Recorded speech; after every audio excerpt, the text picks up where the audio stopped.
Бүгінгі сабаққа қош келдіңіздер. Бүгінгі сабағымыз Р дыбысы туралы. Р дыбысын қалай қоямыз, қалай машықтандырамыз. Р дыбысы жалпы артикуляциялық көрінісі қалай болу керек. Біз Р дыбысын айтқан кезде қалай болып тұру керек, тіл қалай, тіс қалай деген, ерін қалай деген сияқты. Р дыбысын айтатын кезде қазір сіз бірінші Р дыбысына өзіңіз бірінші айтып көріңіз. Қараңыз.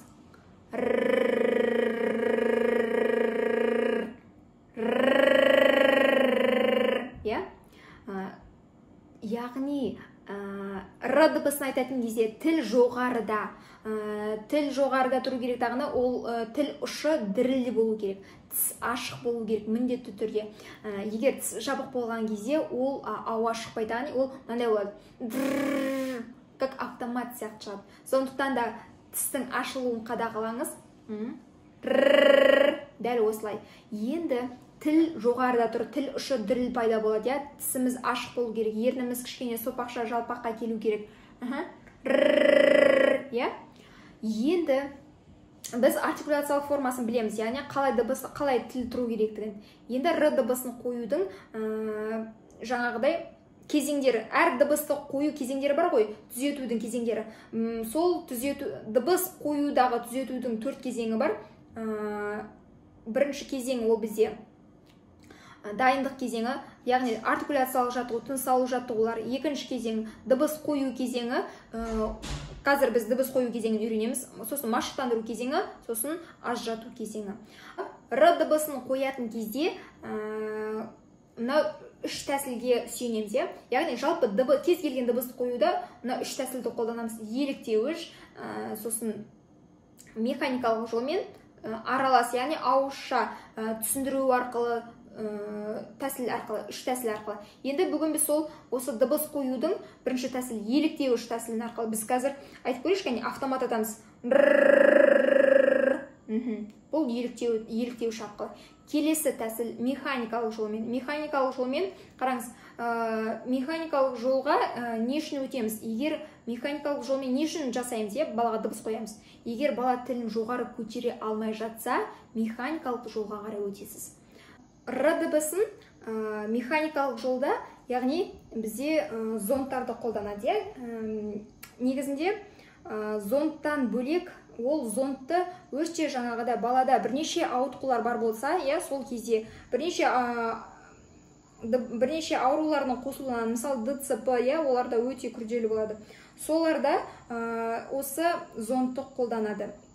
Бірақ зондты қолданғанда да мен кеңес беремін, әр баланың зондты жеке болған қалайын. Яғни ол бала егер сізге ұзақ уақыт келетін болса, сізбен жұмыс жасайтын болса, өзінің осы керекті зондтарды сатып алуын қадағалаймын да негізінде. Мысалы, мынау Р дыбысын қоюға арналған зонд. Бұл зондты мен пайдаланбаймын. Неге? Себебі әр баланың аузына кіреді бұл. Ол бәрібір неше рет сіз тазалайсыз, спирттайсыз, жуас тазалайсыз, бәрібір де жеке гигиена деген нәрсе бар. Мен сол жағынан қолданбаймын негізі осы зондты.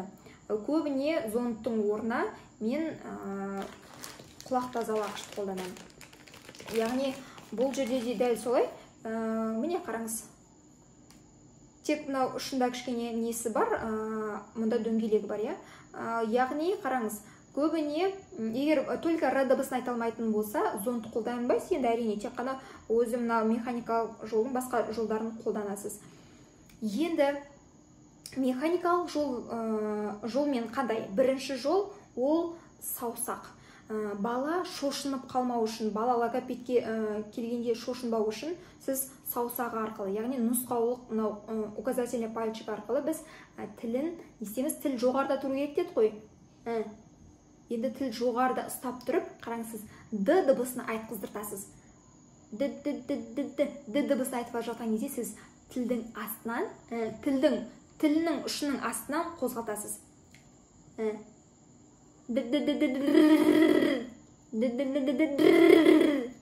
Дәл дәл осылай қозғалтасыз. Мынау қолды болған кезде баланың өзінікіне істеткізіп көресіз. Баланың қолы жұмсақ болып, егер қозғалта алмаса, сіз қолыңызға стерильный перчатка, медициналық перчатка киіп алып жасайсыз нұсқаулық саусағыңызбен. Егер бала саусаққа ыңғайы болмаса, мынау құлақ тазалағыш арқылы, яғни тілді жоғары көтергіздіру арқылы деп айтасыз да.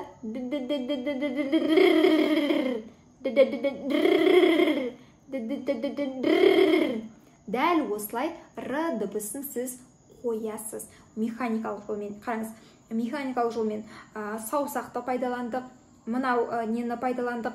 Енді тағы бір тәсіл бар. Біздегі осы артикуляциялық жаттығулардың қандай пайдасы бар дедік? Осы дыбыстарға өте маңызы зор. Енді саңырауқұлақ жаттығу бар. Саңырауқұлақ жаттығуын жасап көріңізші қазір өзіңіз. Қалай еді? Есіңізге түсіріп көріңіз. Яғни қараңыз. Енді саңырауқұлақ жасаймыз және үрлеу арқылы қараңыз.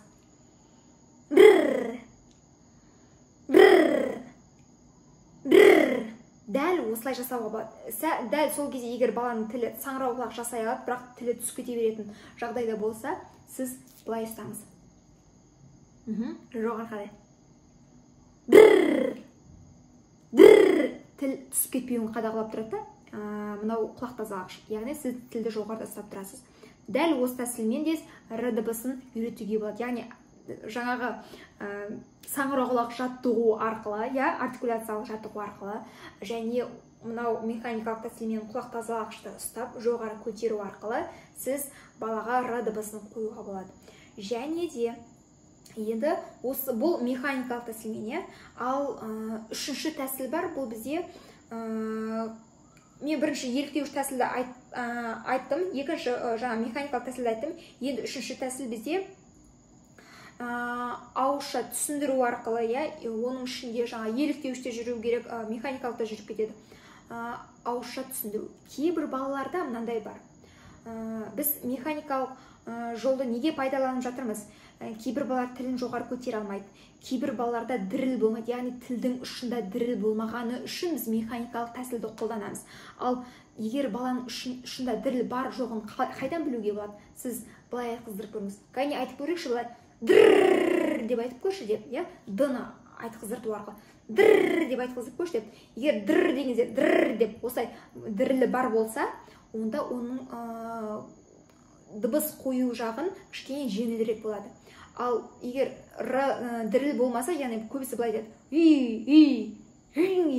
деп, яғни олда не иге ұқсатып, имен жатыстырып айтады, немесе р десе деп, яғни просто үнмен ғана шығарады.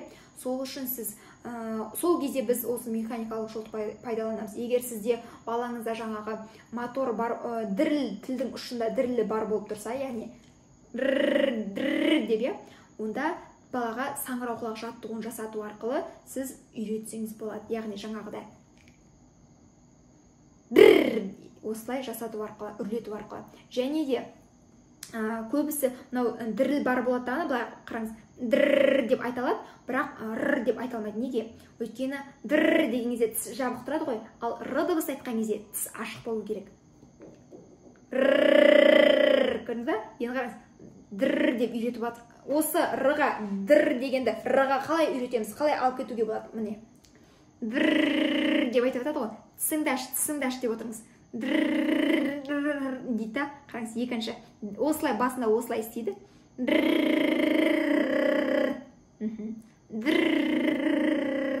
Тісті ашу арқылы р дыбысына айналдыруға болады.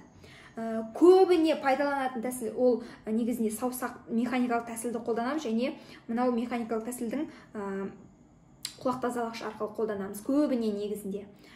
Дәл осы үш тәсілмен р дыбысын қоюға болады. Сіз енді білесіз р дыбысын қоюды, қалай қою керектігін. Енді кезеңдері бойынша, дайындық кезеңі, дыбыс қою кезеңі басқа. Енді машықтандыру. Р дыбысын машықтандыруда, р дыбысын созып айту және қысқа айтуда. Дәл осындай машықтандырасыз. Буынның басында ра, ро, ру, ри, ре. Буынның ортасында арра, орро, урру, ирри. буынның соңында ар, ор, ур, ир. Енді машықтандырудың келесі түрлері бар, иә? Сөзде машықтандыру. Сөздің басында, сөз ортасында, сөз соңында. Сөздің басында радио, робот, иә? Сөз ортасында ара, тарақ. Енді сөз соңында шар, бор, иә? Осыны қар. Сөз соңында. Сосын әрі қарай тақпақ жаттатқыздыру арқылы р дыбысына ұқсас, р дыбысына сәйкес келетін р дыбысы бар тақпақтарды, жаңылтпаштарды жаттату арқылы және ертегі әңгімелесу арқылы, иә, осылай баланың р дыбысын машықтандырамыз. Енді ажырату. Р дыбысын көбіне қатты проблема жоқ, жаңағыдай ш, с дыбысы сияқты проблема шатастыратын жоқ, но бірақ шатастырады. Көбіне не үшін шатастырады? Өйткені діріл болмағандықтан көбіне р дыбысын и қылып айтады, немесе л дыбысын қылып айтады. Көбіне ра десең ла дейді, ла кейде ра десең я деп айтады. Ол не үшін ол жаңағыдай басқа дыбыстармен ажыратады р дыбысын? Өйткені то есть р дыбысы неге басқа дыбыстармен шатастырады? Себебі р дыбысына айтатын кезде ол тілдің қалай тұратынын білмейді. Тілдің ұшы дірілдейтінін білмейді. Тілдің ұшы ғана жоғарда көтеріліп тұрған жоқ қой. Тіл жоғарда көтеріліп тұр. Қараңыз, тілдің ұшы ғана дірілдейді, бірақ тіл барлық полный дейді ғой, толықтай жоғарда тұрады. Емес қой. Осылай жоғарда тұрады. Және де р-ның тағы мынандай тәсілі бар, қоюдың. Есіме түсіп кетті. Тілді жоғары көтересің, осылай арқылы бір өзіне баланы р дыбысына шақырту керек. Яғни тілдің ұшын тез қозғалтуға. Осы әдісті де қолдансаңыз болады. Яғни сіз балаға, егер балада вибрациясы бар ма, ол басқа дыбыстармен жағдай шатастырмайды. Дәл осылай, егер л-мен шатастыратын болса, сіз былай айтыңыз, л-дан келетін ла, сосын ра, ло, ро, лу, ру. Осылай жеке және л, р, сосын буында, сосын сөздерде машықтандырасыз. Яғни дифференциация жасаса, дифференциация жасаған кезде міндетті түрде жаңағыдай ұқсас дыбыстардың бір-бірімен шатастыру, мысалы, л мен р-ны бір-бірімен шатастырады дейге, мысалы, қараңыз, ла, ра, сосын бірінші л, р, ла, ра, лақ, радио деген сияқты осындай сөздермен машықтандырасыздар. Енді сіз р дыбысын қалай қою керектігін білесіз. Енді қорқпай жұмыс жасай берсеңіз болады, балаңызбен де, баламен де. Енді сіз без дыбыстың қалай қою керектігін білесіз, және оларды қалай ажыратуға болады, және балаға қалай тез қоюға болатынын білесіз. Енді осы жерде тағы бір нәрсені айта кетейін. Жалпы дыбыс қою оңай, не қиын? Машықтандыру қиын. Балада жалпы балаға дыбыс қою өте тез. Ол бірінші сабақтан қойсаңыз да болады. Ол жаңағыдай тағы да айта өтемін осыны. Баланың жас ерекшелігіне байланысты болады әрбір дыбыс. Р дыбысын 3 жаста қоя алмайсыз. Ол 5 жастан бастап, 4-8 айынан бастап қойсаңыз да болады. Егер қабылдауы жақсы болса, 4-8 айда. Түсіндіңіз ғой, енді жалпы бір-бірімен дыбысты қою ол өте оңай, машықтандыру кішкене ұзақ уақыт алады.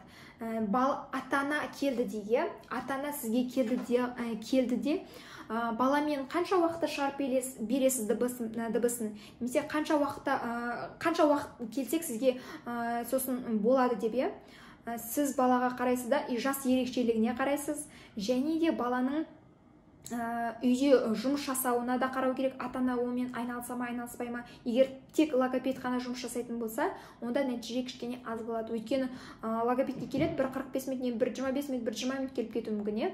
Ал үйде сабақтан бөлек, үйде бір 2 мезгіл, 3 мезгіл, бір 15 минутты бөліп айналысып отырса, өте тез нәтижесін береді.